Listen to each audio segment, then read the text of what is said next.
नमस्कार मंडळी, मी मीनाक्षी रेसिपी मराठीमध्ये तुमच्या सर्वांचे स्वागत करते. सर्वांना श्री स्वामी समर्थ. तर आता उन्हाळ्याचे दिवस सुरू आहेत, असं काही खावंसं वाटत नाही, तर हा चटपटीत हा पदार्थ तुम्ही नक्की करून बघा. अगदी ज्वारीच्या पिठापासून आपण बनवलेला आहे आणि भरपूर साऱ्या भाज्यासुद्धा घातलेल्या आहेत, त्यामुळे पौष्टिकसुद्धा आहे. तर नक्की करून बघा. तर इथे मी फुलगोबी घेतलेला आहे आणि एक शिमला मिरची घेतलेला आहे. तुम्हाला इथे जर दुसऱ्या भाज्या वापरायच्या असतील तर त्यासुद्धा तुम्ही वापरू शकता. तुम्हाला ज्या आवडीच्या भाज्या आहेत का त्या तुम्ही याच्यामध्ये घालू शकता. तर इथे मी आता ते एका चॉपरमध्ये टाकून घेतलेलं आहे आणि याला बारीक करून घ्यायचं आहे. आणि मी सोबतच एक मोठ्या आकाराचा कांदा पण असा चॉप करून घेतलेला आहे बारीक. तर आता आपण काय करूयात, हे जे भाज्या आहेत का त्या अशा चॉप करून घेऊयात. तुम्ही याच्यामध्ये गाजर आणि तुम्हाला कुठल्या पत्तागोबी वगैरे असेल तुमच्याकडे तर ते सुद्धा तुम्ही याच्यामध्ये घालू शकता किंवा तुम्हाला ज्या भाज्या आवडतील त्या तुम्ही घालू शकता. तर बघू शकता भाज्या छान अशा बारीक झालेल्या आहेत. तर आता लगेच पुढच्या कृतीकडे वळूयात. तर आता इथे मिक्सरचं भांडं घ्यायचं आहे. इथे मी 5-7 हिरव्या मिरच्या घेतलेल्या आहेत, 7-8 लसणाच्या पाकळ्या, 1 मोठा चमचा जिरे आणि थोडीशी कोथिंबीर घेतलेली आहे. याचा आपल्याला एक छान असा ठेचा तयार करून घ्यायचा आहे. तर आता एका मोठ्या परातीमध्ये आपल्याला मी इथे एक मोठा डब्बा ज्वारीचं पीठ घेतलेलं आहे आणि त्याच्यामध्ये 1 वाटीभर बेसन पीठ घातलेलं आहे.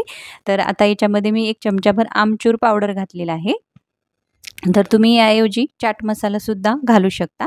आता ह्याच्यामध्ये मी ओवा घातलेला आहे 1 चमचाभर आणि आपण ज्या भाज्या कट करून घेतलेल्या आहेत का त्या घालून घ्यायच्या आहेत. आणि इथे मी कांदा पण बारीक चॉप करून घेतलेला आहे, तो सुद्धा घालून घेऊयात. आणि आपण जो ठेचा तयार करून घेतलेला आहे का तो घालून घेऊयात. हळद पावडर घालूयात.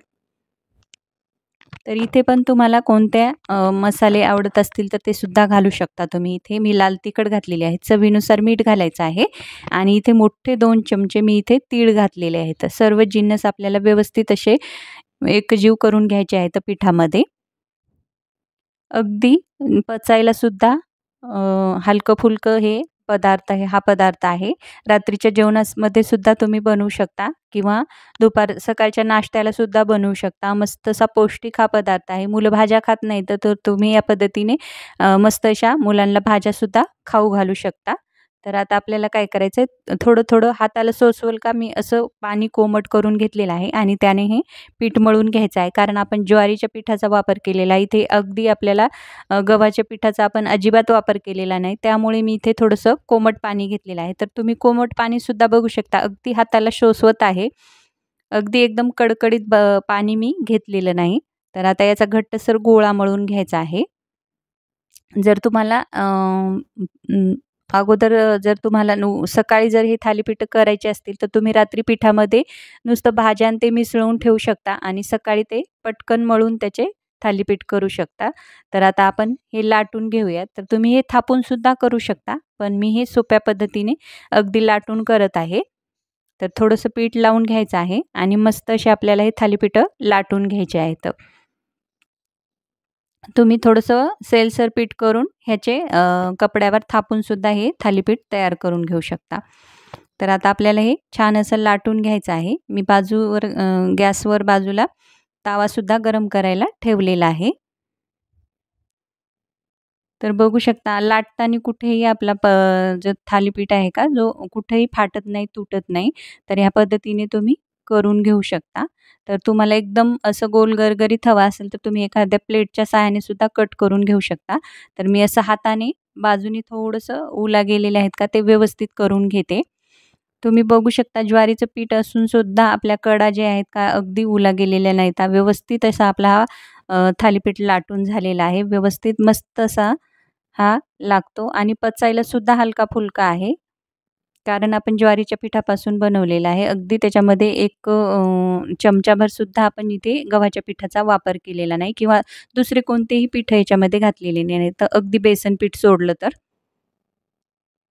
तर आता आपण काय करूयात, याला खरपूस असं भाजून घेऊयात. तर इथे तुम्ही बटर लावून किंवा तेल तूप लावून काहीही लावून तुम्हाला जे जे आवडते का मुलांना तुम्हाला ते तुम्ही इथे लावून हा पराठा जो आहे का तो छान असा लाटून भाजून घेऊ शकता.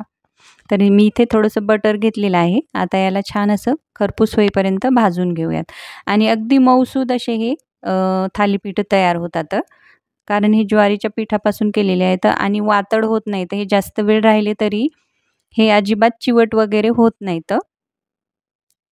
मऊसूदच हे थालीपीठं राहतात खूप वेळ राहिले तरी पण.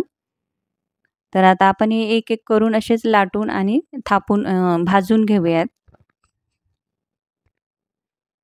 तर तुम्ही ह्या पद्धतीने नक्की करून बघा. उन्हाळा आलेला आहे, काही खावंसं वाटत नाही.